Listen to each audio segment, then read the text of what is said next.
میرے نبی نے فرمایا مجلس میں بیٹھے ہوئے مسجد میں، کہا کہ یہ جو دروازہ ہے نا اس سے ایک جنتی آنے والا ہے۔ تو لوگوں نے دیکھا ایک مدینے کے مقامی آدمی ذرا بوڑھے، وہ مسجد میں اندر آئے، داڑھی میں وضو کا پانی، ہاتھ میں جوتا، نماز میں شریک ہو گئے۔ اگلے دن آپ کی محفل تھی تو آپ نے فرمایا یہ جو سامنے دروازہ ہے اس سے ایک جنتی آ رہا ہے۔ تو سیم وہی آدمی اسی حالت میں انٹر ہوئے۔ اگلے دن ہوا تو آپ نے کہا اس دروازے سے جنتی آنے والا ہے۔ ٹھیک وہی آدمی اسی حالت میں انٹر۔ اس مجمع میں ایک صحابی بیٹھے ہیں، ان کا نام ہے عبداللہ بن عمرو۔ یہ 1,24,000 صحابہ میں ان کی ایک اسپیشلٹی ہے کہ یہ سب سے زیادہ عبادت کرتے تھے، سب سے اتنی عبادت کسی نے نہیں کی۔ ساری رات نفل پڑھتے تھے، سارے دن کا روزہ رکھتے تھے، اور دن رات میں ایک قرآن ختم کرتے تھے۔ کوئی ہمارے جیسا اول تو کر نہیں سکتا، کرے گا تو چوتھے دن پاگل ہو جائے گا، دماغ خشک ہو جائے گا، اور انہوں نے نبھا کے دکھایا۔ رات پوری تہجد، دن پورا روزہ، اور رات اور دن میں ایک ختم قرآن۔ اب ان کو خیال آیا کہ یہ بابا جی مجھ سے بھی زیادہ عبادت کرتے ہیں، جو ان کو یوں ڈائریکٹ جنت کی بشارت ملی اور مجھے نہیں ملی، تو میں دیکھتا ہوں یہ کون سی عبادت کرتے ہیں۔ کیا یہ ساری رات سجدے میں پڑے رہتے ہیں، رکوع میں کھڑے رہتے ہیں، قیام میں کھڑے رہتے ہیں، کیا کرتے ہیں؟ تو ان کے پاس پہنچ گئے، چاچا تو تھوڑا والد صاحب کی ناراضگی ہے، دور رہنا چاہتا ہوں، 2-3 دن ٹھہر جاؤں آپ کے پاس؟ ہاں ہاں ہاں بیٹا، آ جاؤ آ جاؤ آ جاؤ۔ اب عشاء کی نماز کے فوراً بعد انہوں نے چادر اوپر لی اور چادر میں یوں سوراخ کیا اور یوں لیٹ کے دیکھنے لگے کہ اب یہ بزرگ کیا کرتے ہیں۔ بزرگ تشریف لائے، سرانے پہ سر رکھا، اللہم بسمک اموت و احیا، سونے کی دعا پڑھی، اور تھوڑی دیر بعد خراٹے تھے۔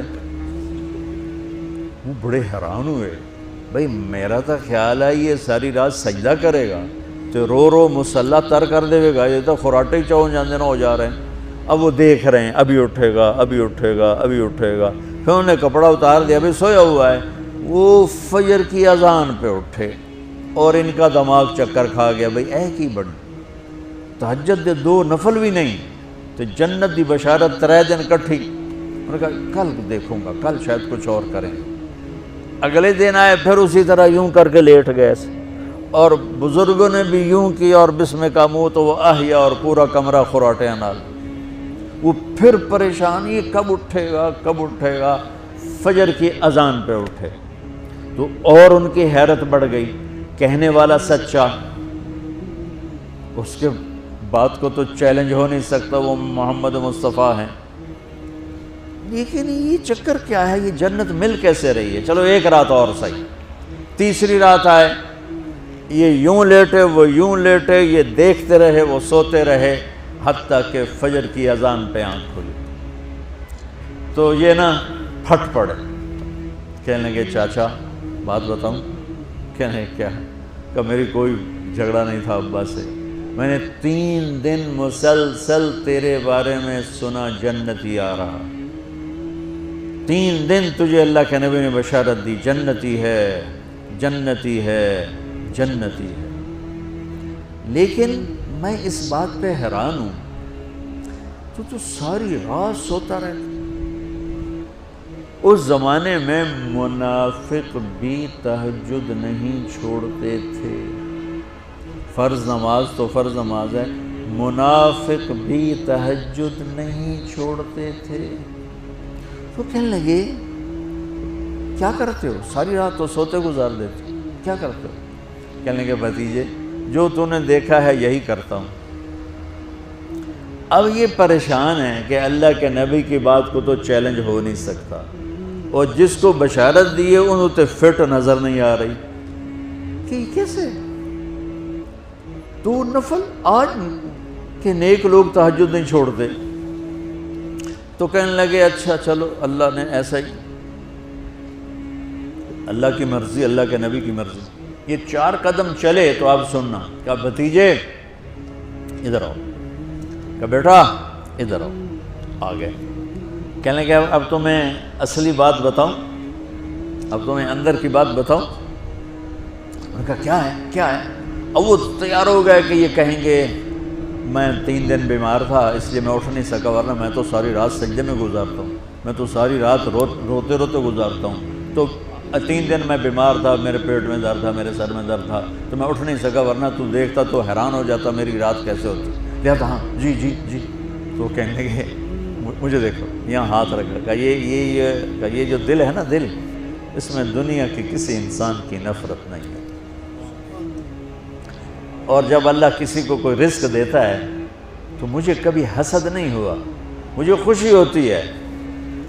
تو ان کی جو باڈی لینگویج تھی نا، حیرت میں ڈوب کے وہ کہتے ہیں ہاں بات ہے، سمجھ آ گئی، یہی سے۔ انہوں نے ایسا نہیں کیا، وہ کہنے لگے ہاذا ہوا، اچھلے اپنی جگہ سے، ہاذا ہوا، چاچا اب سمجھ میں آ گیا، یہی ہے جو آپ کا سینہ اللہ نے پاک کر دیا ہے، اس پر آپ کو جنت ملی ہے۔ یہ صرف تہجد تے نفلاں تے انج سوکھی نہیں لبدی، یہ جو آپ کا سینہ پاک ہے۔ اب پہلی حدیث کے ساتھ جوڑو، میرے نبی نے فرمایا، میرے بیٹے انس، میری ایک عظیم الشان سنت ہے کہ اپنے دل کو دنیا کے انسانوں سے، میرے بچوں سنو، یہ نہیں فرمایا مسلمانوں سے دل صاف رکھ، فرمایا پوری دنیا کے انسانوں سے دل صاف رکھو۔ یہ بچیاں کر لیں، آپ کر لو، میں کر لوں، یہ تمہارے استاد کر لیں، کوئی کر لے، میرے رب کی قسم، بڑے بڑے عبادت گزار ان کی پرواز کو نہیں پکڑ سکے، بڑے بڑے سجدہ کرنے والے اور رکوع کرنے والے نفلی ان کی پرواز تک نہیں پہنچ سکتے۔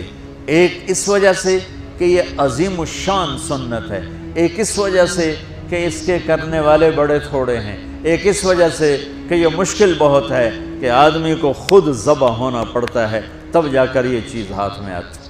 ایسے نہیں ہے کہ تہجد کے لیے نیند قربان کر دی، ہم جماعت میں گئے 40 دن کے لیے تھوڑا روکھا سوکھا کھا لیا اور گھر کی جدائی برداشت کر لی، یہ پل پل کی موت ہے، پل پل کی عزت نفس پہ چھریاں ہیں، اور پھر یہ مسکرا کے چلتا ہے، یہ مقام اسے جبریل سے بھی اوپر لے جاتا ہے۔